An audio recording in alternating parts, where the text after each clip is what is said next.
What is going on, everybody? Welcome back to another late night in the BrewLab with me, Lone Fox, your brewmaster in chief. And tonight in the BrewLab, coming at you with the final installment of this little micro series, going through the colors from Edge of Eternities, or going through the colors from the game, but picking one card from each color in Edge of Eternities and one runner up. And I've got two categories. Category number one has been, shenanigans, potential, brew around, personal preference, the kind of card that your brewmaster enjoys to play with and brew around. And that will have a runner up. And then the second category will be, the card that I actually think, without my personal preference getting in the way, that will actually, if not warp the format, it'll be from this category, the card from the set that sees the most play in the most decks, that sort of thing.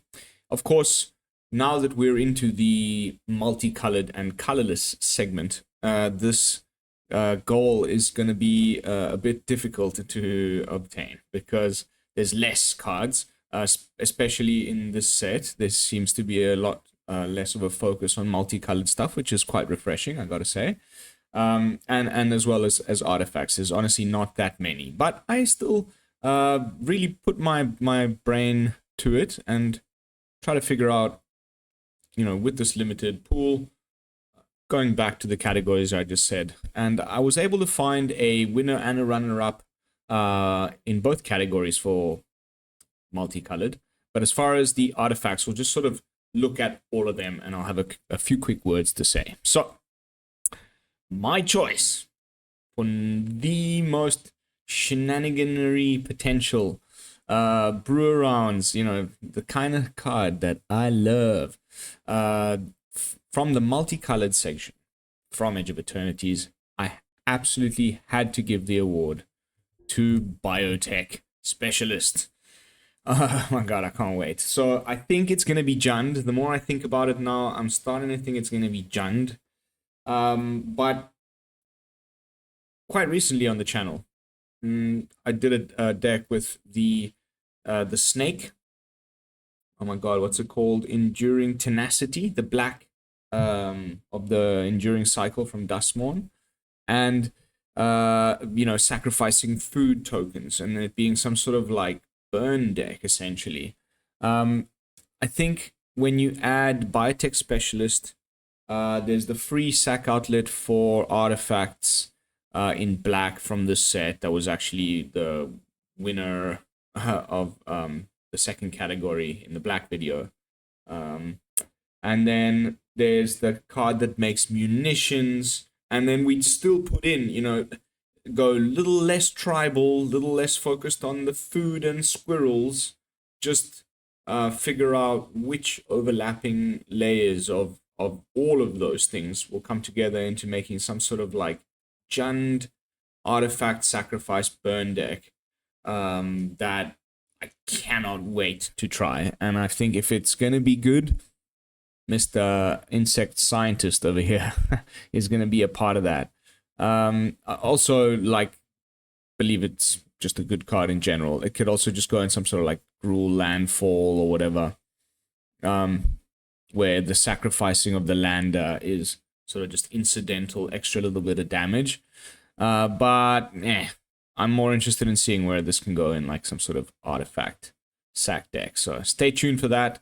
But the next card is the runner-up for this category, and I had to go with Tanuk, the Memorial Ensign, because I've been looking at the Gruul, I beg your pardon, Mono Green Landfall deck. I've been playing it quite a bit off camera since I've taken a little break, just to have fun playing Arena in my off time, as one does. And been thinking about how linear it is and sort of, it is fun. I've been enjoying it, but it is very much like Tifa and the Trample Hydra guy, and then trying to get the double triggers off of the Chocobo. But there's quite a lot of red landfall support, even from Final Fantasy, that I think it would be really nice if there was a nice like Gruul landfall deck, where the lands entering the battlefield also do a little ping damage. And there's a 2-drop with Reach from Final Fantasy. Now we've got Tanuk. There's that other 3-drop guy from Final Fantasy that like allows you to just replay a land every turn. I can never remember the name of the guy because I'm not a Final Fantasy guy, but I really thought there was going to be a more of a Gruul landfall deck, and then it just never materialized. And I think if it can exist in the format, then Tanuk here is going to be an absolute friggin' 3 to 4 of in there, especially because of the card draw. I particularly, 4 toughness, solid.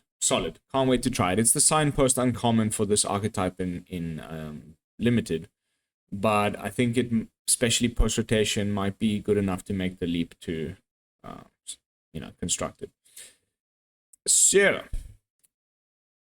the winner for the category of the card from Multicolored from the set that I think will end up actually seeing the most play, and will end up, when we look back on the set in a few months' time, being the one that is the most busted, it had to go to Pinnacle Emissary. It's just the most obviously broken one. I'm still trying to figure out exactly where and what. There's a lot of these where we've been conditioned into thinking, oh, it's a 3-drop, it's an artifact. Okay, this goes in synthesizer decks, but there's this like robot tribal that could be Jeskai, could be Izzet, could be Boros, could be Azorius, with all these little low to the ground, nothing to do with, because they wouldn't trigger the synthesizer, but they would trigger this. So have this be the top end of a more like aggressive tempo aggro artifact strategy. I cannot wait to try. It looks absolutely broken. Also, there's this. Oh my goodness, what's it called? It's like an ornithopter mobile or something from Everdrift. Whenever you draw a second card, makes an ornithopter. There's now like starting to become like a critical mass. There's another one that now the name is escaping me, that also makes ornithopters and little flyers. We also just saw one in the blue video from this set. It's another one of these station crafts that makes little, turns your artifact tokens into little flyers. I'm very excited to give this one a try. But my key point that I want you guys to take away from this card is I don't think it's a card for your whatever color synthesizer deck. This is meant to be played elsewhere. And then, final card in the multicolored section. This is the runner-up for the one that I think will end up seeing the most play. And I think this is the most controversial pick from all of my videos so far, because most people are very low on this one, or they just, straight to Commander. This is meant to be played alongside Hope Esthame. And like, yes, probably agreed 100%, because it's the only 2 cards ever that care about mill and life gain in one. But I honestly think that this could be in some sort of control deck as the win con, or an alt win con in a control deck that gains life. And I'm going to freaking get to the bottom of this, because I've been tinkering with Hope Esthame, and it's sort of, this ends up feeling like win more. Like the best way I've found to win with it, those of you following me on X closely would have seen a few posts over the last couple of days, is to just bring everything back with Raise the Past in some sort of like aggressive self-mill deck. And then you have things like, the little rabbit that you gain life, and so you just gain 100 life and mill them out in one go with Hope Esthame. And in that sort of a deck, then Space-Time Anomaly is totally useless, because you're gonna do the thing in one go right there and then. It's not like you gain a lot of life, then cast Space-Time Anomaly, then mill them for a bunch. So I think this ends up being more in just like some sort of deck, hundreds of counter spells and sweepers. There's a 5-mana sweeper Fumigate that gains life for the number of tokens that were taken. You can play, your Caretaker's talents. I beg your pardon, the enduring, the white one that has life gain as your card draw engine, and you put your Sheltered by Ghosts and your all of the little Beza, every little bit of life gain that is already in these control decks. And then you've got the mill land, you've got the monument that mills. Just make a really stinky, nasty, like CGB-esque control deck with just enough life gain and mill that then this ends up being the finisher. And we'll find out shortly, so stay tuned. Early access is tomorrow by the time you guys watch this, I believe, if I'm doing my time zone math correctly. I'm going to be streaming on X, and I'll be uploading the content on YouTube, so stay tuned for that. I've been doing some pretty intensive theory crafting, but we're not done yet. Onto the colorless section, and like I said, I couldn't really pick anything here. There's just not enough to go through, so I just wanted to touch upon it briefly. Of course, it features the only Planeswalker in the set, Tezzeret. I think this card, the fact that it searches up these 1 mana value artifacts makes me think this is more for like, eternal formats, modern and whatever, where they have these really OP 1 mana artifacts.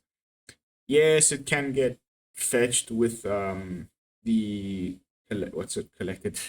It's not collected. It's battle something, battlefield. Ah, my goodness, you know the one I mean. The new non-creature collected company from Tarkia, and yeah, you can level it up pretty quickly. You can see, even with what we have in standard and what we'll have after rotation, there's so many ways of quickly flooding the board with artifacts. Even just that Izzet robot thing we just looked at, So sure, you can ultimate really relatively quickly if you build around it, but like, it's a lot of work for, I don't know. I think this is not meant to be a standard card, but it may end up being one, and I'm just not seeing it. I'd love to hear your thoughts. But then other quick, the rares and the mythics are like really what's worth talking about here, I guess. Ooh, cute doggo, whatever. Maybe something to do with the aforementioned, like artifact sack decks might need an indestructible artifact for some reason, but I don't. It seems pretty weird to make a food indestructible. But yeah, the real juice is here in the rares and the mythics, and I think the best one for my style of play is definitely going to be Extinguisher Battleship. We're losing, those big Brothers War top end kind of things that I wanted to put in my Ugin decks, but I didn't because of my rotation proof obsession. Now we've got a really nice replacement for something like Cityscape Leveler, Portal to Phyrexia in Extinguisher Battleship, 8 mana. I think easy to station this for only for 5, especially at that late in the game. It'll probably end up just being a summoning sick synthesizer token that you've just snagged, and it'll probably might end up being like some kind of a sideboard piece in that deck. But it's a sweeper for 4 that also destroys a non-creature permanent that you're probably going to get to swing for 10 with the following turn. I think that's pretty freaking nice. I'm super excited about this one. The like Eldrazi stuff, doesn't excite me. There is a potential for a Thrumming Hivepool deck with 0 slivers. Just have like maybe 1 shapeshifter, and then probably ends up being some sort of a Elspeth deck where you play this Elspeth on 5, this on 6. The next up upkeep, you get 4 slivers. Then you 0 Elspeth. They all get +1/+1. They've already got haste, and now they've all got double strike. So you got 4 double striking 2/2s on turn 6.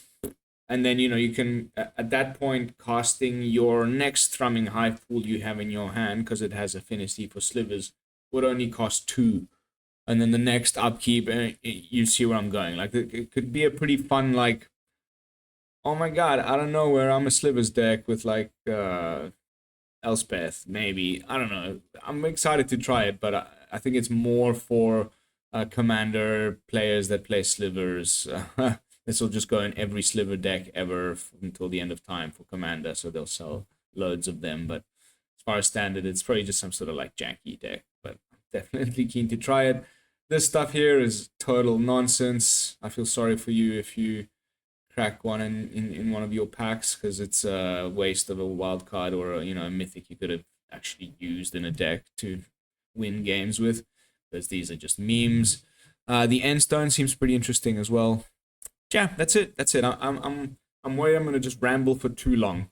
The lands I've talked about many times already. I think these are gonna be amazing. I cannot freaking wait to try the station lands. Some more than others, as usual. I think the white one's probably gonna be the most playable one. The others, I don't know. We'll see. I think when all is said and done, these station lands won't see much play in standard, but the shocks are just going to be cannot freaking wait. But like I said, early access is very soon. Come tune in on X for the stream. Come by and say hi. Otherwise, you know, stay tuned on YouTube for the gameplay footage. And until then, this is Lone Fox from the BrewLab, signing out. Peace, y'all.